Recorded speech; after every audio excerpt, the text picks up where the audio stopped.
నిజంగా ఇప్పుడు మీరు గద్దర్ అవార్డ్స్ అని చెప్పారు కానీ నిజంగా గద్దర్ గారికి సినిమాకి సంబంధం ఉందా? సంబంధం లేదు. గద్దరు ఫస్ట్ నంది అవార్డుని తిరస్కరించిండు. మీరు ఒరే రిక్షాలో పాటకు అవార్డు వచ్చింది కదా, నీ పాదం మీద పుట్టవచ్చన్నాయి చెల్లెమ్మ మల్లె తీగకు పందిరి పోలే, అవార్డుని తిరస్కరించిండు అన్న.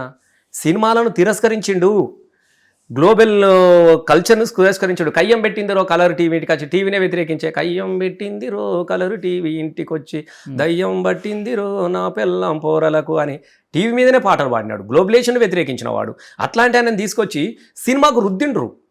దాని అంటే గద్దరన్న పేరును కూడా వాడుకోవాలి అన్నటువంటి ఒక కుసంస్కారంతోనే తప్ప ప్రేమతో కాదు. తెలంగాణ ఉద్యమంలో తుపాకీకి పెట్టినటువంటి రేవంత్ రెడ్డిని వ్యతిరేకిస్తూ పాటలు పాడింది గద్దరన్ననే కదా. గద్దరన్నే పాడింది కదా. కాంగ్రెస్ ఎవడో నీ కపట నీతి తెలిసిపోయా, కాంగ్రెస్ ఎవడో నీ కుటుల నీతి తెలిసిపోయా అని కాంగ్రెస్ మీద పాటలు పాడినటువంటి గద్దరన్నను తీసుకొచ్చి మేమేమన్నామనంటే గద్దరన్నకుంటే ఒకటి స్పెషల్ అవార్డు పెట్టు, గద్దర్ అవార్డు అని పెట్టి తెలంగాణలో కూడా ప్రపంచంలో ఉన్నటువంటి మహావాగ్యకారులకు 10 కోట్లు బంగారు కంకణాలు దొడుగు. కానీ మన సినిమా తీసుకొచ్చి ఏం సినిమాకి ఇచ్చారు మీరు చూసిరు కదా. మీరు మొన్న ఏం సినిమా గద్దర్ అవార్డు దేనికి ఇచ్చినాడు? మన అదేంటి అల్లు అర్జున్ సీన్ మీద ఉండే పుష్ప 2కి ఇచ్చిండు. పుష్ప అదేంటి గంధం చెక్కను ఎట్లా స్మగ్లర్ చేయాలి, అడవిని ధ్వంసం చేసి ఎట్లా స్మగ్లింగ్ చేయాలి అనే దాని మీదనే సినిమా కదా. మొత్తం లారీలలో దొంగతనం తీసుకుపోవడు, నీళ్ళకే తీసుకుపోవడు, ఎవడన్నా పోలీస్ ఆఫీసర్ని చంపుడు. ఆయన ఏం పాడిండు? అడవి తల్లికి దండాలో మా తల్లి అడవికి దండాలో మా అడవి సల్లా ఉంటే అన్నానికి కొదువాలేదు, పంటాలింటికొస్తే పండుగ చేస్తామే అడవి తల్లికి దండాలు, కొండల నుండి కోనల నుండి గోదారమ్మ పరుగులు చూడు, వంపులు తిరుగుతూ వయ్యారంగా పెనుగంగమ్మ ఉరుకలు చూడు, సెలిమెల సెగలు చూడు, ఎటిలోని ఊట చూడు, జీవనదులతో చుట్టుముటి గొండన్నల జీవ గడ్డర బాబు రేలా రేలా రేలా రేలా రేల పాటలను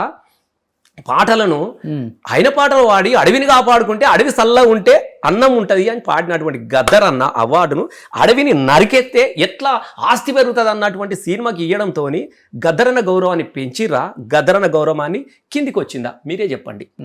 అసలు ఎందుకు అంటే కేవలం ఎలక్షన్ కోసం మధ్యలో కూడా లేరు. అలాంటి వ్యక్తి పేరును ఎందుకు తీసుకొచ్చి నేను చెప్తున్నట ఇంకా నయమైపోయింది. గద్దరన్న చచ్చిపోయింది, సత్యమై బతుకుతున్నాడు. ఆయన కనుక బతుకున్నా కానీ బొంద పెట్టేటోళ్ళు ఇట్లాంటి ఇటుతోని నేను 100% చెప్తా ఉన్నా గద్దర్ అన్నను. కాబట్టి గద్దర్ అన్నది ఒక సామాజిక విప్లవానికి సంబంధించినటువంటి ఒక అవార్డు పెట్టు, ఎవరో దాంట్లేరు. గద్దర్ అన్నని ఎవరు తక్కువ చూస్తలేరు. గద్దర్ అన్న గౌరవాన్ని, ఆయన కీర్తిని, ఆయన త్యాగాన్ని ఎవరు తక్కువ చూస్తలేరు. కానీ నువ్వు దేనికైతే పెట్టినవో అది సరైనది కాదు అని మేము మొదటి నుంచి కూడా మేము మొత్తుకుంటూనే ఉన్నాం. మొన్న వచ్చింది కదా, ఆకలిస్తే అన్నం పెడతా, అలిసొస్తే ఆయిలు పెడతా, మూడొస్తే ముద్దులు పెడతా సిన్నోడా, మూడొస్తే ముద్దొచ్చ పాటకు గద్దర్ అవార్డు ప్లీజ్ వెల్కమ్ ఇత్తవా? అసలు ఎటు పోతుందా అంటున్నాను నేను. ఇది వచ్చిందా మొన్న దానికి అంటావా మామా అంటావా దానికి గద్దర్ అవార్డు అంటే నేనేమంటాను, రేపు వచ్చే పాటలు ఇవే కదా, రేపు ఈ పాటలకు ఇస్తావా గద్దర్ అన్న అవార్డు? ఇప్పటికైనా దాన్ని సవరించుకోవాలి. గద్దర్ అన్నాడు ఒక లెజెండ్ను, నువ్వు గిట్లా ఆయనను గౌరవిస్తలేరు. ఎక్కడో రేవంత్ రెడ్డి గారికి ఆయన మీద బాగా కాదు. ఎందుకంటే పోలీస్ పటేల్, మా అయ్య మాలిస్ పటేల్, ఈ పోలీస్ పటేల్ మాలిస్ పటేల్కి వ్యతిరేకంగా పాటలు పాడింది కదా గద్దర్ అన్న.